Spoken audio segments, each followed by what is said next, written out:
Now, this morning we're talking about a topic that is quite prevalent in recent time as it pertains to headlines related to an employee of the TRHA. This morning I have the privilege of sitting and chatting here in studio with former Labour Secretary who holds an MBA in HR management.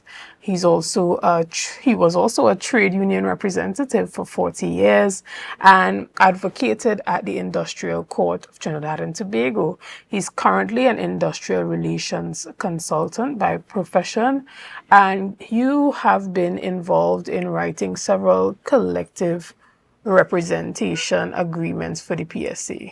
Bargaining agreements. But good morning to you, Mr. James, and welcome to Tobago Update. Mr. Max James, you are no stranger to the set here. We're often chatting on a number of different topics. But this morning, we are chatting on this particular topic of a bit of a controversy, we might want to call this one, where current employee of the TRHA has been charged for sexual misconduct in the workplace. Good morning again. And, give us a little bit of a background on why key principles of industrial relations come into play in this particular situation. Well, good morning to you, and thank you for having me. I was joking to your producer, and he called me for the bacchanal stories. Anyhow, so yes, it's indeed a very serious matter that appears to have occurred. We don't know the facts. I wasn't there. You weren't there. But from all the reports, what we have heard apparently from the child and his mother, it appears that something very serious of what we call moral turpitude, meaning something very wrong and gross behaviors not in keeping with standards in the workplace, criminal acts, those kinds of things. Moral turpitude meaning something that is grossly wrong. All right. So the question is, if you put the question out there for a legal interpretation, and when you look at the web in terms of all the information that is there from a legal perspective, so I asked the question, can an employee be dismissed for indecent exposure to a minor? So I want to discuss it very broadly without referring to the persons involved in the matter, but from a policy standpoint and how we could treat with that going forward. Right, and I would allow you to do that, but before we get into that, for the persons who are listening, who are totally lost and not sure what we're talking about, give them a bit of a background on one of the current or recent situations that took place as it pertained to the Children's Authority Chairman, Hanif Benjamin. And then you can go into your general statements. Well, I thought that was the job of you. No. There are persons who are unaware, and even in this particular situation, we had a situation where the chairman of the Children's Authority had been found in a compromising position as it pertains to one of his clients. But, for the persons who are not aware, you could give them a little bit of a background on that. Well, I'll do it, but again, I thought that was a job for the station. However, what is out there is that this particular individual, whose professional help was sought by the mother of a minor, did indeed, from that report. So let me just retract the words "did indeed." It appears from the reports that this particular individual exposed himself to a minor whose mother was in fact seeking professional help for her child. Right. Go ahead. The young man, or the minor, was so distraught that he complained to his mother, and then apparently from the report, the act was repeated. And of course, from there on, the matter escalated into the public. A report was made, and it appears to date the particular employee is still within the employ of the Tobago House of Assembly, in particular the Tobago Regional Health Authority. So we could discuss it from there. Right. But we, even as the situation unfolded, we saw a situation where even before the police got involved, that this particular individual would have written a letter to the mother of the young boy, you know, apologizing profusely for his behavior. But, you know, that person's in the public domain saying, how does one make a mistake where they repeatedly expose themselves to a minor? Certainly, it is not a mistake. And it is something that, well, we'll address that in the meat of the discussion as to whether it's a case that involves summary dismissal, suspension, and a criminal charge in a court of law. All right. So here is what the law says. And the answer arises from the question, can an employee be dismissed for indecent exposure to a minor? So it's a bit, maybe a 2-minute read. But for the benefit of the population, we need to look at what the law says, and we go into the industrial relations aspect of it.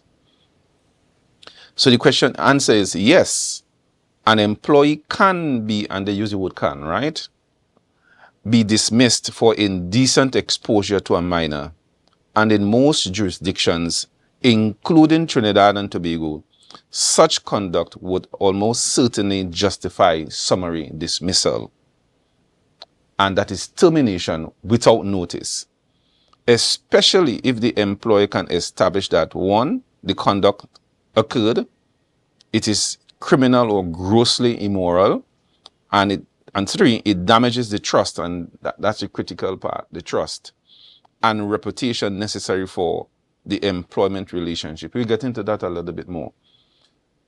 Why this conduct justifies dismissal? One, criminal nature. Indecent exposure to a minor is a serious criminal offense under the laws of Trinidad and Tobago, likely to fall under provisions of the Children's Act, Chapter 4601, and possibly the Sexual Offences Act, Chapter 1128. Even allegations of such conduct may be grounds for suspension pending investigation.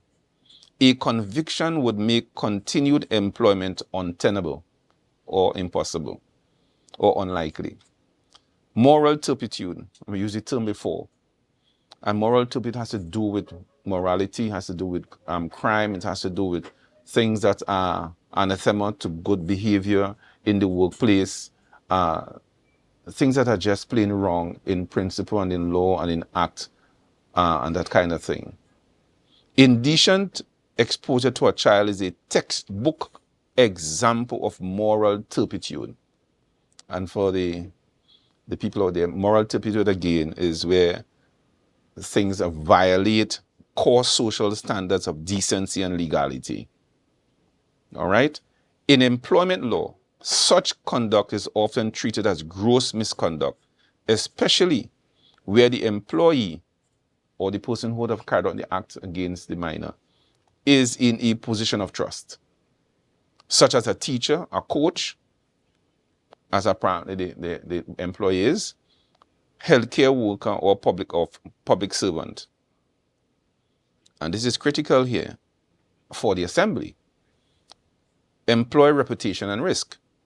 Employers, especially in education, childcare, government, and healthcare, have a duty to maintain public trust and safety. Failure to act against such misconduct could expose the employer to civil liability, public backlash, or reputational damage. The Industrial Court of Trinidad and Tobago, and this is what the Industrial Court says, the employer must follow good industrial relations practices, including conducting a proper investigation, giving the employee a chance to respond to allegations, documenting the basis for the dismissal. The Industrial Court recognizes that some acts are so serious, example, crimes against children, that dismissal may be immediate without progressive discipline. And progressive discipline means where you go through certain steps towards final termination, as the case may be, right? So what can be the employer's response? It may suspend that person pending the outcome of the criminal case.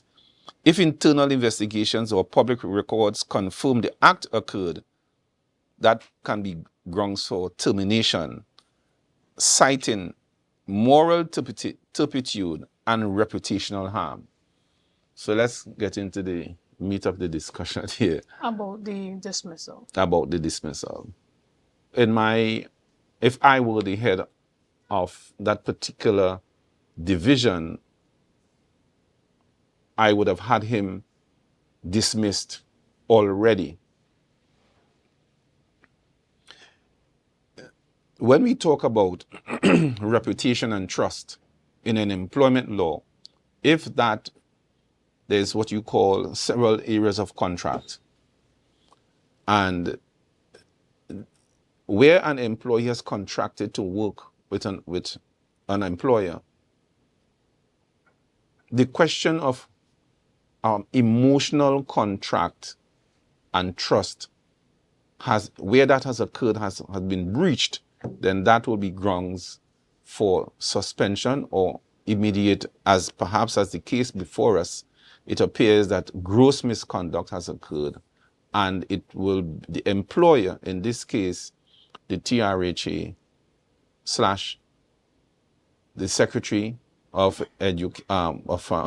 Health and the Executive Council, because there is a question of social trust, there's a question of reputation, and it appears by their very silence, they are writing an official, and which can perhaps become official policy, because silences can be interpreted to mean acquiescence. Silence can be interpreted that this is our position on these matters, we're not going to do anything. Silence on the matter where the top officials in the Division of Health and Social Services, you are now writing a new policy based on your silence and indicating to the public that these things are okay, or all right, as we say in local parlance. And that is not all right. It involves a situation where it is becoming has become the norm in our society, where people trade their sexual organs for different sexual organs, and it appears that a man might be able to instead of having the I'm speaking here from my heart, the satisfaction of a woman, now trades that satisfaction for satisfaction with a man. Understood. And let's talk a little bit about the lack of a release from the Division of Health and Social Wellness. It's unfortunate, and it has even become more unfortunate where, because of the kinds of allegations involved top officials in the Division of Health, where people are saying, well, they're not going to do anything, just look at the top officials. The kinds of things that are said in the society, the butt of jokes, organizational things that come out from within the organization regarding the top officials, and even the top officials in the THA. And they don't say anything. So it makes you believe that these allegations or these kinds of things are true. Because you're perhaps immobilized in the assembly because your top officials, it is alleged, are involved in those kinds of behaviors. But even as it pertains to, the professional functioning of Mr. Benjamin within the division, outside of top officials, we're talking about, even simply the department that he leads, getting a release from them as it pertains to at least, stating that they do not support the type of behaviors that were reported. And this is something that the public looks forward to, completely distancing themselves from the allegations and ensuring that public confidence in the services provided by the division, specifically the department, that you pay close attention to ensuring that you manage the communication surrounding that. And we haven't seen that. And that is the job, and this is what in the release, the law that I just read and the principles there is saying. We're talking about reputational damage, we're talking about societal backlash.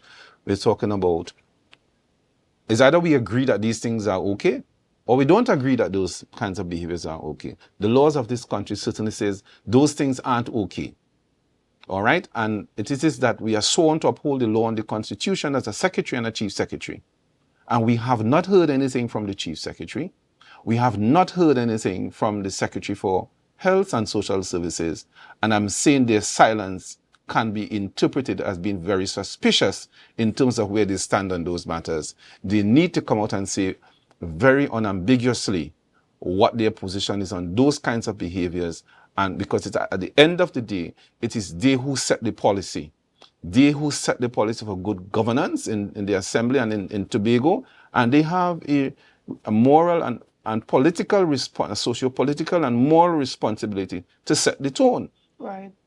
And they haven't done so. And their silence speaks volumes on it. And if the board, who is headed by a particular attorney, and the board of directors have not said anything about it, then we have to wonder where we are going. If he's employed with the TRH, I think it is. Is he employed with the TRH? Yes. Well, certainly. And therefore, nobody's talking about these kinds of things. And once you allow that kind of behavior or that kind of attitude or silence to become embedded in the psyche of our workers and the society, it is saying to us that that is okay and it is not okay. Right. But what if there's a situation taking place where the THA has sought legal advice on his employment contract and they have been advised to deal with the matter privately? How does one respond to something like that? Well, you see, in the first place, it can't be dealt privately because we are talking about public service. It has to be dealt with publicly. We are currently a public service. So we can't hide and say, well, look at who it is, but look at the damage done to the child. Which one is more important? Dealing with a professional in a private way? It has to be done publicly. And that's the point I'm making. We're talking about good public policy. The execution of good public policy. And we have to understand that these public officials must set the tone by their own personal and individual behaviors and in the setting of good public policy over and within the divisions which they have control of. And again, I will repeat it. If it is that in their own personal lives that some things are suspicious, it embeds further in the public mind that their kinds of behaviors are totally out of hand, are totally unacceptable, and the things that we hear in the society might in fact be true. And that is significant cause for concern. We cannot have senior political operatives operating in our society who might condone or seem to be condoning those kinds of behaviors. It is utterly repugnant. Understand. Now, so let's come to the question of trust. Let's come to the organizational, the trust between an employer and an employee. It is shattered from what we have heard. I don't know what is in his contract of employment. I would like to see it. But in any form or fashion, in any way, the laws of this country and the case precedents that exist would support definitely termination of employment. In any case, that individual, his own reputation, his professional reputation is shattered. I would not certainly recommend any of my relatives or anybody to go and stand before that particular person and say, I come for help, because you don't know what is going to happen. In any event, the chief secretary and the secretary of health need to say, or the chairman of the board of directors need to say, we have launched, even in the minimum, we have launched an investigation into these allegations, apart from what the police is doing. It does not stop the division at all from carrying out its own internal investigation into the matter. It is too long, it is inordinate, it is unprofessional, it is anti-public trust, and all of those kinds of things. And I think that if the Chief Secretary, if the Secretary of Health and the Chairman of the Board of Directors are not acting, they should resign. This is a very serious, you talk about the destruction of a destruction of a minor, of somebody maybe for life, who might turn out to be a social misfit. And you are not saying anything about it and waiting on the police. You have a public duty to deal with this matter, and swiftly. All right. We're going to take a quick break right here, and we'll be back as we continue our discussion on this particular topic. So see you soon.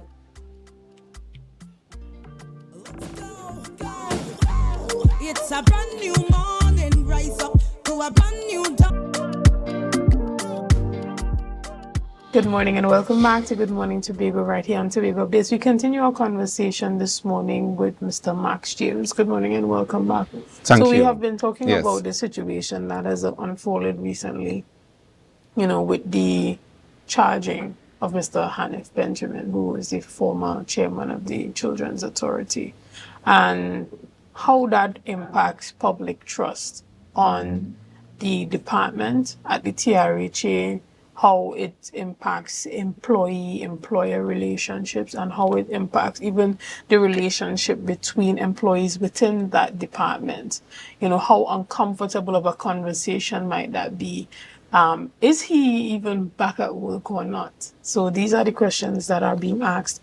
But before we get into it, let's look at some comments that came from the former Gender and Child Affairs Minister, Ayanna Webster Roy. So she stated that it is deeply troubling when anyone entrusted with the care and protection of the nation's children is accused of sexual misconduct.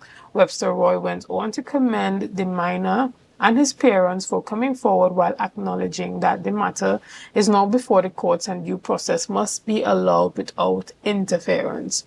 However, as a society, we must remain focused on larger issues like protecting children, supporting survivors, and ensuring that individuals in positions of authority are held to the highest ethical standards. Exactly. And I commend the former minister for that statement. And we all have young children, and as I said earlier, it depends on how we want our society to be ordered.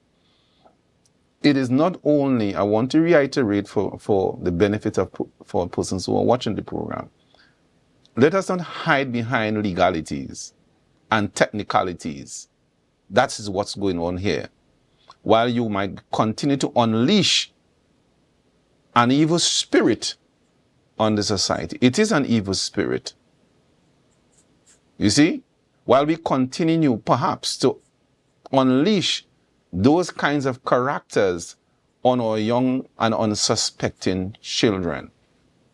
You've been placed in a position of trust. And I'm again calling upon the Chief Secretary and the Secretary for Health in particular, and the Chairman of the Board of Directors of the TRHA, to make a statement. It is not for the courts only. So we have that element of it. But we also, the court, the fact that he might be charged and is before the court, does not circumscribe the division from acting properly against acts of moral turpitude. And we explain what moral turpitude is, those kinds of misdeeds, bad behavior in the workplace that affect the trust and the proper functioning of the particular division or organization. And the case law, just to repeat for those who feel, let us wait on the court. No.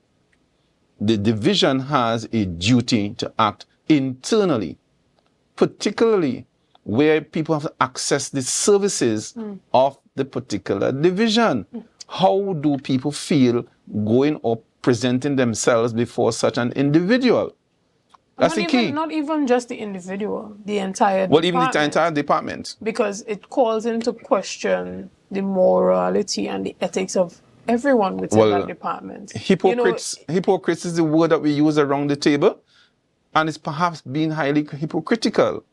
But it's a failure of the heads of Tobago House of Assembly who seem immobilized or strangled or handcuffed from acting. And again, I question, without fear or favor, if it is that their own personal lives are compromised, then it'll be very difficult for them to take a decision and to hide behind a technical or legal and say, listen, let us wait on the outcome of the court. In the meantime, lives can be damaged. It means the reputation of the Tobago House of Assembly is in jeopardy. Not only the Tobago House of Assembly, And but the Department of Social Protection. More specifically, of course, right, the reputation is damaged. You have a situation where Mr. Hanif Benjamin is the director of the Social Protection Department. And under that department are a number of services that persons access. Well, the public officers can't speak out, right?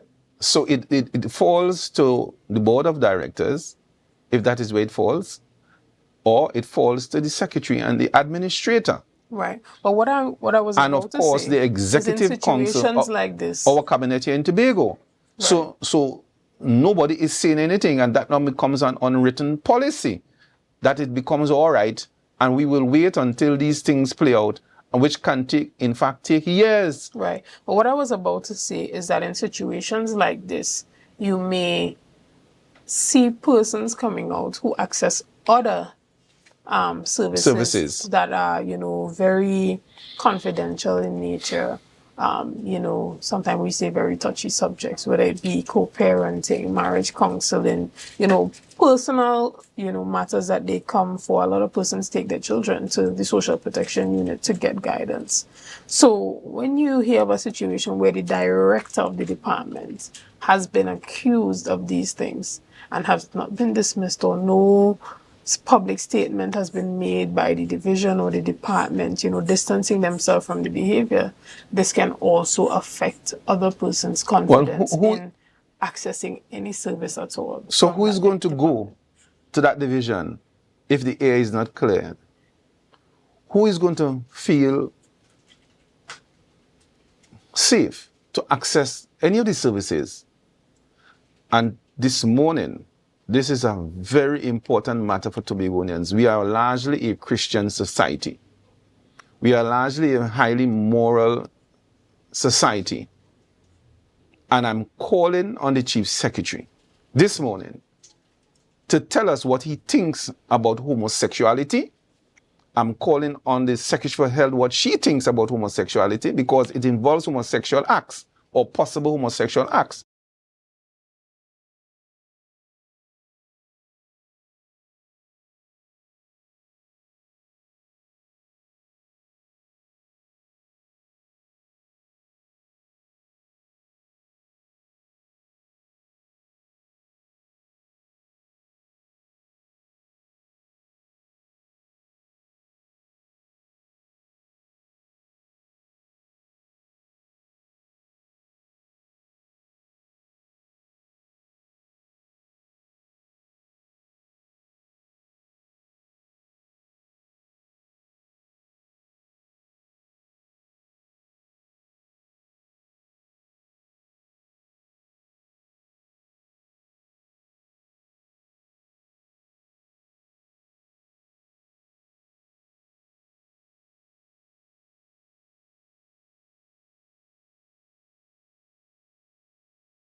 For these acts to occur. Once we begin to talk inclusivity and diversity and all those pretty faces that people who are involved in those kinds of behaviors write and put in the books, because they want to carry their nefarious acts on suspecting children and then talk about inclusivity and diversity. What nonsense is that? Well, that is... Say so. Well, first of all, I see that we have some responses on our social media stating that there's no audio. I want to ensure that you, our viewing audience, you can hear us at this time. So I will allow my directors in the back to let me know that they are hearing us. Again, guys, let us know if you are hearing us. Excellent. Well, we're going to continue our conversation. And so you raise the point of inclusivity and diversity. And where people who are senior public officials and academics write these things into our society and our laws and our rules and principles to, in fact, give space for their own misbehaviors and filthy acts upon unsuspecting children in our society. We have to decide what kind of society we want. And so when I don't want to hear anything about diversity and inclusivity. It's a spiritual and moral wicked spirit that has crept into our own society that try to make these things sound all right and it's okay and you know we take it as, well, if they're doing so, let's don't bring by me. They want to behave, so that is them. But you never know when it reaches your doorsteps and inside your own house. So we must take a stand against those kinds of nefarious behaviors. And I'm saying ad nauseum, our public officials need to make a statement on those kinds of behaviors where it pertains to our public service and our employees and within the public service. There is where it is. It's either we are accepting it and let's just pack up and go home. No, I think that we need to be very specific, even as we talk about it. And we need to be specific to the fact that this has to do with an underage child.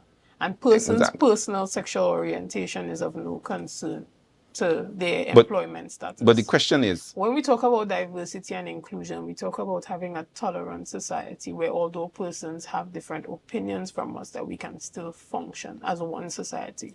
Now, if we are looking at a state of intolerance where sexual orientation is concerned, then we are also promoting intolerance where political opinion is concerned, where religious affiliation is concerned. And that's not the type of society that we want to live in. We want to function in a society where, regardless of persons' personal choices, which mean their right to associate with whatever political organization, their right to worship under whatever religious banner they decide to worship in, and whatever sexual orientation they choose, that we can still operate as a tolerant society and function together for the betterment of Tobago's development.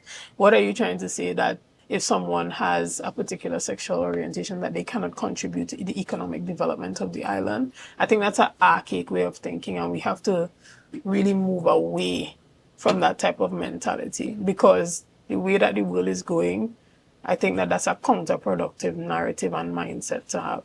No, I think that what you have said there is very dangerous. Because what you're saying is that, counter to the laws of this country, counter to the laws of Almighty God, you are saying let us have tolerance for that. The laws of Trinidad and Tobago do not have tolerance for that kind of behavior. So let's start with the law. The law says that is wrong. The laws of God say that kind of behavior is wrong. And what mankind is trying to do is to say, well, we're not progressing. So we're only progressing if we could harbor and tolerate those kinds of nefarious deeds and persons and unleash them on our children. That's the key. And you want me to have tolerance for that? You have a young child. I'm sure you would never allow or carry your child who may have a problem to an individual like that and feel comfortable. And we have to speak out against that. I am an academic. I am a professional too. And I'm saying, at any rate, that kind of behavior and that kind of unspoken policy is not good. It's not progressive at all. It is wrong. It is morally not good for our society. It cannot be that people want us to accept and harbor and feel comfortable with those kinds of behaviors in our society, and in particular, do that in a private life, but don't bring it. But even in a private life, I am not saying that somebody who might be a homosexual can't contribute. I'm not saying that at all. I'm saying where it encroaches on my own personal rights too, to walk within the society and live and work in the society, and where you want me to force you to accept. I don't have a duty to accept your bad behavior. You could have it, but you don't force me to accept it. Don't foist it on our children and then say it's all right. I understand your position. But we are focused this morning on the discussion as it pertains to the employment. So the employment thing is that, again, the employment law is very, very clear. It says, in terms of criminal nature, indecent exposure to a minor is a serious criminal offense under the laws of Trinidad and Tobago, likely to fall under the provisions of the Children Act, Chapter 4601. The law is clear. And possibly the Sexual Offences Act, Chapter 1128. Our laws are clear as to what this particular allegation is concerned. It is very clear, totally unambiguous. And the law continues to say, even allegations of such conduct may be grounds for suspension pending investigation. And in fact, it says, indecent exposure to a child is a textbook example of moral turpitude. It violates core societal standards of decency and legality. Right. So don't tell me anybody about inclusion and tolerance. Right. Well, change the law if you want to be tolerant of that kind of behavior. Just change the law. And then we'll have a social revolt in this country. Tobago ain't ready for that as a society. We are, as far as I am concerned, as far as the law says, that it says it is grounds for immediate dismissal, and I'm calling upon the secretary and the chief secretary to dismiss the that particular employee. Let him fight a case down the road. Right. And so we look forward to hearing from the Division of Health and Social Protection on this particular matter, possibly before the end of the week. What are their position on this? And specifically in the Social Protection Unit. As you said, you also look forward to hearing from the Chief Secretary as it pertains to the employment of Mr. Hanif Benjamin. And I think that it is, critical to hear that the division and the department distances itself from the type of behavior that Mr. Benjamin has been accused of, because of the sensitivity of the type of cases that are often before the Social Protection Unit. Before we go. But even before we wrap up our discussions this morning, I'll allow you to make your final contributions. It is heartrending. We must stand up for good morals as much as far as is possible. The law is on the side of the secretary and the chief secretary and the board of directors, and the law is on all our sides on this particular matter. Notwithstanding what is before the court, the rules of workplace governance speak to an internal investigation. Societal rules and norms and expectations mandate that the Secretary of Health, in particular, and the Chief Secretary, if she's not acting, in particular as well, make a statement. There's no circumscription. The charges before the court do not and cannot prevent an internal investigation. The society needs to know. The society needs to be protected. We have placed you in a position of trust, and I'm asking the Chief Secretary and the Secretary for Health and all of the concerned persons to make a statement. We cannot make an unwritten statement by silence, and we call that acceptable. Understood. Well, we want to thank you so much for your time this morning and bringing your industrial relations expertise to the conversation. Guys, we want to thank you so much for being a part of this morning's discussion. Thank you for your likes, your shares, your comments, and all that you have been doing and continue to do to make Tobago Updates the #1 broadcaster here on the island of Tobago. Again, I am your host, Shenell Felix, and have a great day. I say, thanks a favor to wake up and